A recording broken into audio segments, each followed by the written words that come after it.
सर्दियों में दिमाग की नसें कांच जैसी सख्त कैसे बन जाती हैं?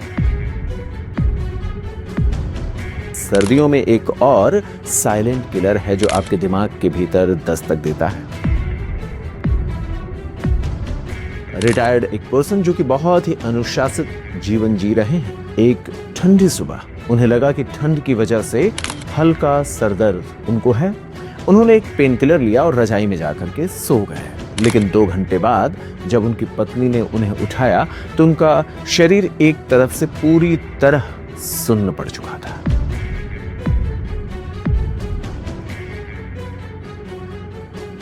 सर्दियों में दिमाग की नसें कांच जैसी सख्त कैसे बन जाती हैं? ब्रेन स्ट्रोक का गहरा साइंस और उससे बचाव का तरीका क्या हो सकता है, आज हम इसी को चर्चा करने वाले हैं। नमस्कार दोस्तों, मैं हूं डॉक्टर राजीव। हम सब जानते हैं कि सर्दियां आते ही हार्ट अटैक के मामले बढ़ जाते हैं, लेकिन क्या आप जानते हैं कि सर्दियों में एक और साइलेंट किलर है जो आपके दिमाग के भीतर दस्तक देता है, जिसे हम मेडिकल भाषा में ब्रेन स्ट्रोक या सेरेब्रल हेमरेज कहते हैं। आज हम एक बहुत ही गंभीर विषय पर बात करेंगे। सर्दी में होने वाले उस मामूली से सरदर्द को इग्नोर करना कैसे जानलेवा हो सकता है। इस बात को गहराई से समझने के लिए मैं आपको अपने एक पेशेंट जिनका नाम प्रोफेसर शर्मा, उनका उदाहरण देता हूं। उनकी उम्र 60 वर्ष, रिटायर्ड एक पर्सन जो कि बहुत ही अनुशासित जीवन जी रहे हैं। एक ठंडी सुबह उन्हें लगा कि ठंड की वजह से हल्का सरदर्द उनको है। उन्होंने एक पेन किलर लिया और रजाई में जाकर के सो गए। लेकिन 2 घंटे बाद जब उनकी पत्नी ने उन्हें उठाया तो उनका शरीर एक तरफ से पूरी तरह सुन्न पड़ चुका था। वास्तव में यह कोई साधारण सरदर्द नहीं था, यह उनके दिमाग के नसों के फटने की आखिरी चेतावनी थी, जिसको उन्होंने अनसुना कर दिया। पेन किलर ले करके वो रजाई में जाकर के सो गए। अब सवाल यह है कि आखिर सर्दियों में ऐसा क्या होता है कि हमारे दिमाग की लचीली नसें या जो ब्लड वेसल्स हैं वो अचानक कांच या ग्लास की तरह सख्त होकर के कुछ नाजुक जगहों से टूट करके वहां से फट जाती हैं। आज हम इसके पीछे की फिजिक्स और पैथोफिजियोलॉजी को डिकोड करेंगे। दोस्तों, इस घटना को समझने के लिए हमें फिजिक्स और मेडिकल साइंस को जोड़ना होगा। हमारे शरीर में फिजिक्स का एक नियम काम करता है, जिसके द्वारा ही हमारे ब्लड वेसल्स में ब्लड का आगे की ओर फ्लो होता है। इस नियम को हम फिजिक्स में लाप्लास का नियम कहते हैं। यह नियम बताता है कि कोई भी पाइप हो या फिर हमारे ब्लड वेसल्स के भीतर जो ब्लड का फ्लो होता है, तो जो हमारे ब्लड वेसल्स होती हैं उनके दीवारों पर पड़ने वाला तनाव या टेंशन उसके भीतर के प्रेशर और उसकी मोटाई पर निर्भर करता है। ध्यान रहे, भीतर कितना प्रेशर जनरेट हो रहा है और उसकी मोटाई कितनी है उस पर निर्भर करता है। सर्दियों में हमारे शरीर में 2 चीजें एक साथ होती हैं। पहली, ये जो मोटाई है ये कम हो जाती है वैसोकॉन्स्ट्रिक्शंस की वजह से। ठंड से बचने के लिए हमारा शरीर बाहर की नसों को सिकोड़ देता ताकि गर्मी बाहर ना जाए। जो हमारे पेरिफेरल जो ब्लड वेसल्स हैं वो सिकोड़ दिए जाते ताकि बाहर हीट का लॉस ना हो। इससे ब्लड का पूरा फ्लो अंदरूनी अंगों, खास तौर पर दिमाग के जो नाजुक हमारे दिमाग है उस ओर ब्लड का फ्लो ज्यादा हो जाता है, चूंकि पेरिफेरल ब्लड वेसल्स सिकोड़ दिए गए हैं। इसके अलावा होता है शेयर स्ट्रेस। जैसे ही नसों का डायमीटर कम होता है, आप कल्पना करें, मैंने आपसे कहा कि नसों का डायमीटर कम कर दिया जाता है, इससे ब्लड का प्रेशर बढ़ता है। खून का बहाव कुछ इस तरीके से तेजी से होने लगता है कि दीवारों को चीरने वाला एक ताकत पैदा करता है, जिसे हम शेयर स्ट्रेस कहते हैं। घबराइए नहीं, हम इसको आसान भाषा में समझाते हैं। आप कल्पना करें एक पानी का पाइप है। अगर आप उसके मुंह को आगे से दबा दें और पीछे से नल को पूरा खोल दें तो पाइप वहां से फटेगा जहां वो सबसे ज्यादा कमजोर है। बदकिस्मती से सर्दियों में हमारे दिमाग की नसें उसी तरीके की कुछ कमजोर पाइप जैसे बन जाती हैं, जो आगे से दबी हुई हैं और पीछे से ब्लड का फ्लो कुछ ज्यादा हो रहा है।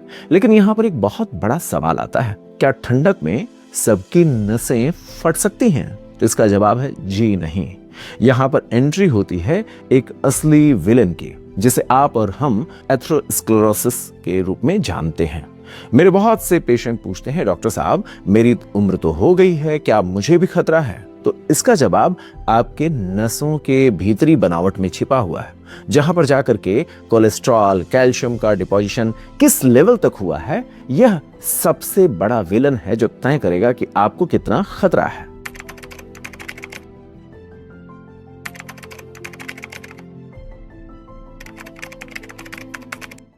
इसे आप ऐसे समझें, एक नया रबर का पाइप है। जो जवान लोगों में ब्लड वेसल्स होते हैं उनको नए रबर के लचीले पाइप के जैसा कल्पना करें।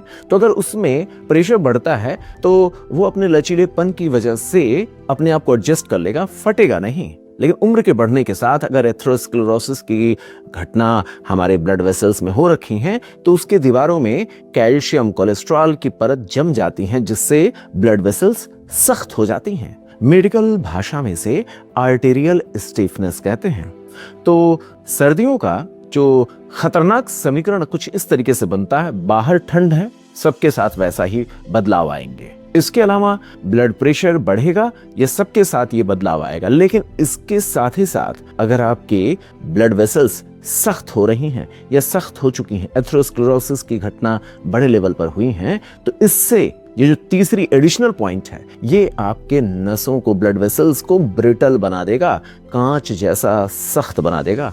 और आप जानते हैं कि ऐसी सख्त नसें फैल नहीं पाती हैं, और जैसे ही नेचुरल जो हमारे फिजियोलॉजिकल चेंजेस होते हैं, अंदर का प्रेशर बढ़ता है, तो वो कांच की तरह जो सख्त ब्लड वेसल्स हैं वो चटक जाती हैं, जो रप्चर करती हैं, ब्रेन में ब्लीडिंग शुरू हो जाती है, और इसी को हम कहते हैं हेमरेजिक स्ट्रोक। तो सवाल ये आता है कि हमें कैसे पता चलेगा कि खतरे के करीब हम पहुंच गए हैं? तो ध्यान रहे, आपका शरीर आपको हमेशा एक सिग्नल देता है। इसे कंफर्म करने के लिए मेडिकल साइंस ने आपको एक टूल दे रखा है, घरेलू एक तरीका, जिससे आप बहुत ही जल्दी से इसे समझ सकते हैं, अवेयर हो सकते हैं।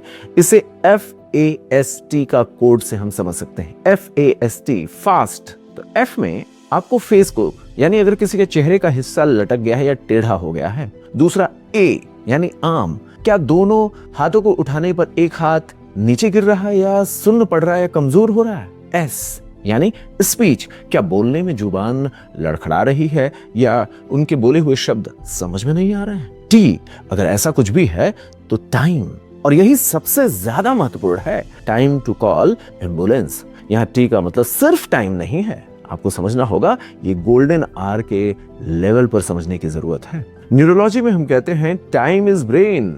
स्ट्रोक अगर आ गया है तो हर एक मिनट जिसमें इलाज अगर नहीं मिल रहा, तो हर एक मिनट आपके लगभग 19 लाख यानी 19 लाख न्यूरॉन्स, जो आपके दिमाग की जो 19 लाख कोशिकाएं हर मिनट हमेशा हमेशा के लिए मर जाती हैं।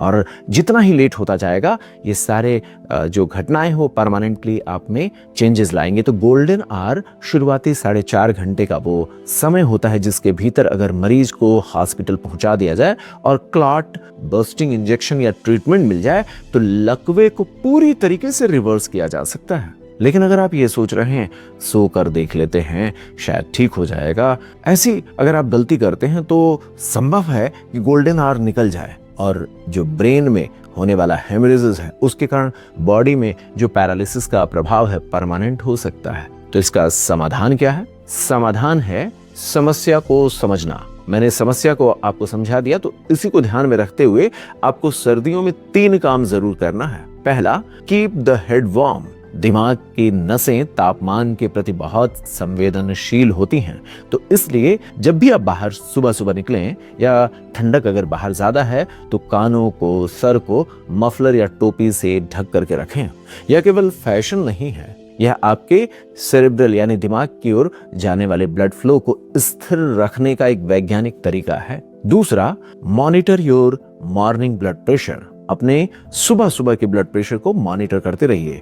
सर्दियों में बीपी की दवा की जो डोज होती है अक्सर उसे एडजस्ट करने की जरूरत पड़ती है। मैंने आपसे कहा ना, ब्लड प्रेशर थोड़ा बढ़ा हुआ मिल सकता है क्योंकि बॉडी में बाहर की ठंडक की वजह से ब्लड प्रेशर बढ़ता ही बढ़ता है। तो अपने डॉक्टर से मिलें। ऐसा नहीं कि सालों साल आप अपने मन से दवाएं करते रह रहे हैं। अगर आपका बीपी 140/90 के ऊपर जा रहा है तो रिस्क ना लें, क्योंकि लाप्लास लॉ कभी भी काम करना शुरू कर सकता है और इससे आपके दिमाग पर एक बुरा प्रभाव पड़ सकता है। और तीसरा, आपको थोड़ा थोड़ा पानी पीना है, हाइड्रेशन मेंटेन करना है। सर्दियाँ जब आती हैं तो हम कम पानी पीते हैं, जिससे ब्लड गाढ़ा हो जाता है। तो आप गुनगुना पानी पीते रहें, ब्लड का फ्लो स्मूथ रहेगा, नसों पर दबाव कम पड़ेगा। बहुत ज्यादा पानी नहीं पीना, वरना अचानक से ब्लड प्रेशर बढ़ सकता है। तो थोड़ा थोड़ा पानी पीना है। तो ध्यान रहे दोस्तों, प्रोफेसर शर्मा की जान इसलिए बच गई क्योंकि उनकी पत्नी ने FAST फास्ट के लक्षणों को पहचाना